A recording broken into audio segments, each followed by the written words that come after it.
Schulz stess qed lil-Silva Depono tas-C-Bank li l-flus li huma kienu se jagħtu lil-Media Link kienu se jintużaw biex iħallsu l-pagi ta' Rosettek u Brian St. John. Kif tirrispondi għal dan? Kull donazzjoni li jirċievi l-Partit Nazzjonalista tmur biex jitħallas l-operat tal-partit, l-attivitajiet tal-partit u s-salarji tal-partit.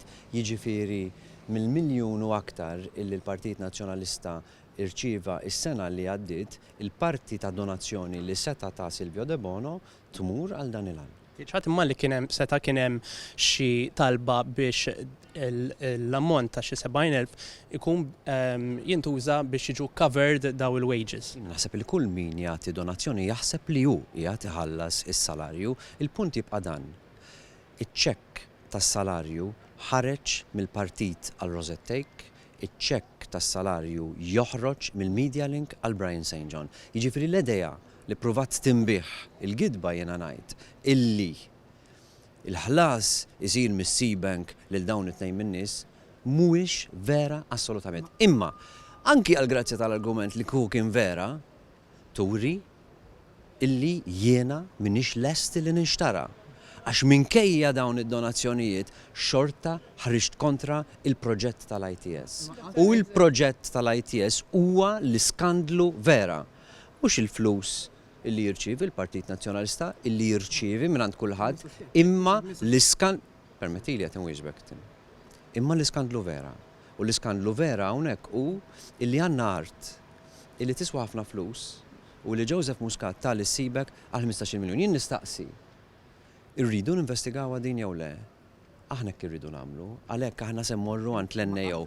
Għal din ir-raġuni jiena qed naqla attakk faħxi bejn żewġ naħat li qegħdin fl-istess sodda flimkien, jiġifieri l-Partit Laburista u s-C-Bank. Qatt qed li Silvio De Bono jew id-DB Group li l-flus li huma kienu se jħallsu lill-Media Link, il-flus kienu se jmorru biex jħallsu l-pagi ta' Rosettek u Brian St. John. Le, il-flus li jmorru għand il-Media Link imorru għand il-Media Link u ma jgħaddux għand il-Partit Nazzjonalista, assolutament. ċatiħol? Għalfejn rajt konflitt ta' interess fix-xogħol ta' Mario De Marco fl-investiment tal-ITS minn DB Group. Mela, Mario De Marco ilu avukat ta' din il-kumpanija illi applikat għal proġett tal-ITS, jiena kont naf b'dan, naf b'dan, il-problema għamet meta aħna ddeċidejna illi dan il-proġett nikkontestaw. Permettini għan wieġbek, signorina. Trid it-tweġiba? Il-moment illi aħna iddeċidejna li mmorru għand l-Awditur Ġenerali, ovvjament Mario De Marco jiena tlabtu illi jiddeċidi. Ma jistax ikun avukat fuq l-ITS jekk il-partit tiegħu stess, il-Partit Nazzjonalista, ovvjament ser joġġezzjona għal dan. Hemmhekk hemm il-konflitt ta' interess.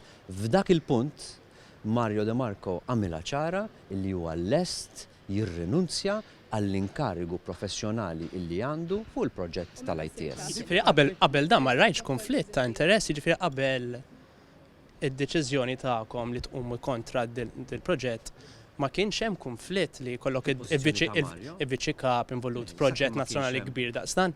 Le, sakemm ma kienx sekonda, inti taf li l-MPs u Malta mhux Ministru ovvjament, għandhom id-dritt illi jagħmlu prattika privata kif jagħmlu l-MPs kollha, hekk jew mhux hekk. Issa, meta inti għandek klient u m'hemmx problema bih, m'għandekx konflitt. Hekk hawn potenzjal ċar ta' future conflict Dr. Busuttil. Jista' jkun inti klient tiegħi għax jien avukat u nista' nipprattika u għada inti tagħmel skandlu. Iqum il-konflitt meta inti twettaq l-iskandlu, hekk jew mhux. Tot attent, Ivan. Eventuality ikbar li minn sistema. B'rispett kollu, jiena mhix qed niddefendi sistema rrid inbiddilha, sistema rrid innaddafa. Din is-sistema li teżisti llum. Sewwa fejn l-MPs jistgħu jaħdmu. Jiena jidhirli li jekk ikun hemm konflitt ta' interess, il-mument li jqum l-MP irrid jażel. U kif fil-fatt ma kieku ma ħriġtux, permetti li tim. Għandek provi li 72,000 li ħallsu s-C-Bank marru għal-reklami tal-Media Link? il-flus li nataw lill-Media Link intużaw mill-Media Link. Sewwa, sa dik hija kwistjoni kummerċjali tal-Media Link, il-flus illi ingħataw lill-Partit Nazzjonalista li kienet ħmerija flus xi 3000 jidher li jekk niftakar sew marru għand il-Partit Nazzjonalista. Jiena ħarġet informazzjoni għas-sena li għaddiet dik l-informazzjoni li ngħatajt. qed jgħid li uffiċjali għoljin tal-Partit Nazzjonalista għalulhom li l-flus li huma kienu se jħallsu lill-Media Link kienu se jmorru biex ħallsu l-pagi ta' Rosettek u ta' Brian St. John. Jiena nistiednek Tim taħseb ftit għaliex is-C-Bank qed joħroġ b'dan l-attakk salvaġġ fuqi. Ir-raġuni hija ċara. Għax jiena qomt, permettili, għax jiena qomt u tkellimt u għadt le dan id-deal jinten, dan id-deal għandu jiġi investigat. Dik hija l-unika raġuni għal dan l-attakk.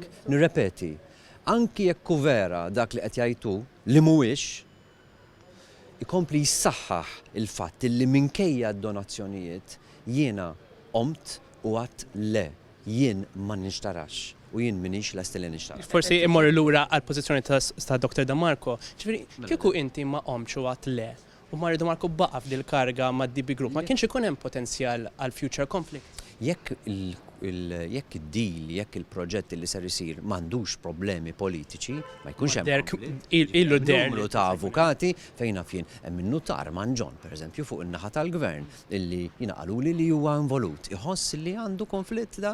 Ġifieri il-mument illi l-problema issir problema politika hemmhekk ikun hemm konflitt fejn inti għandek clash bejn il-pożizzjoni personali tiegħek, dak huwa konflitt ta' interessi f'hawnhekk jew mhux hekk. Il-konnezzjoni ta' Mario Damarco.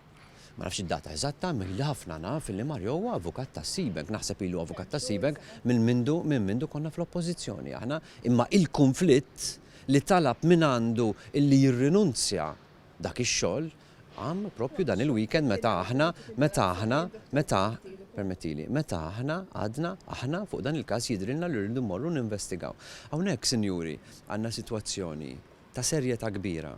Irridu niddeċiedu jekk deals bħal dawn hux ser ninvestigawhom jew le. Jiena bħalissa ninsab taħt attakk għaliex qomt u qed ngħid irrid li jiġi investigat dan id-deal. Irridu niddeċiedu jekk il-politika irridux innatfuha jew le. Jien dak li qed nipprova nagħmel, qed nipprova nkisser is-sistema illi sibt u nbiddilha. Grazzi ħafna lil kulħadd.